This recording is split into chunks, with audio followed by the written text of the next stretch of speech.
శ్యామలాదేవితో అయితే కామాక్షి ఈ విధంగా చెప్తూ ఉంటుంది. అన్నయ్యకి యాక్సిడెంట్ చేయించింది ఆ వరదరాజే. అన్నయ్య ఎక్కడ అన్ని నిజాలు చెప్పేస్తాడేనేమో అని చెప్పని తనకి యాక్సిడెంట్ చేసి ఈరోజు అన్నని ఈ విధంగా తయారు చేశాడు అని చెప్పని అయితే అంటూ ఉంటుంది. దాంతో శ్యామల అయితే గుడి నుంచి ఇంటికి రాగానే చంద్రకళతో ఈ విధంగా అంటూ ఉంటుంది.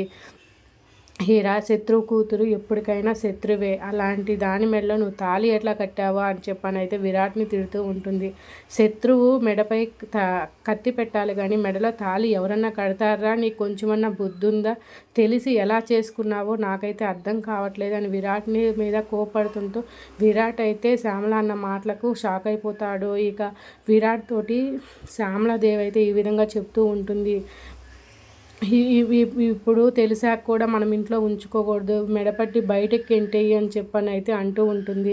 దాంతో చంద్రకళ అయితే ఒక్కసారిగా జగదీశ్వరి వైపు విరాట్ వైపు చూసి చాలా బాధపడుతూ ఉంటుంది. చంద్రకళ శ్యామలాదేవితో ఈ విధంగా అంటూ ఉంటుంది.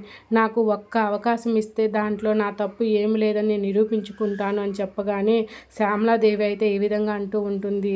నిన్ను క్షమించి నిన్ను ఇంట్లో ఉంచుకుంటే ఏం జరుగుతుందో నాకు తెలియదు అనుకున్నావా, నువ్వు ఎన్ని ప్రయత్నాలు చేసినా నువ్వు ఇంకా ఒక్క క్షణం కూడా ఇంట్లో ఉంచనని చెప్పని అయితే అంటూ ఉంటుంది. ఇక దాంతో చాలా కోపంగా చంద్రకళ అయితే సరే మీరు ఒప్పుకున్నట్టే నేను ఇంట్లో నుంచి వెళ్ళిపోతాను, దానికి ఒక కండిషన్ ఉందని అయితే అంటూ ఉంటుంది. దాంతో అక్కడే ఉన్న శృతి అయితే ఏంటో ఆ కండిషన్ చెప్పు అని చెప్పగానే చంద్రకళ అయితే నా మెడలో తాళి కట్టిన విరాటే ఈ తాళి తీయాలనగానే ఒక్కసారిగా షాక్ అయిపోతారు.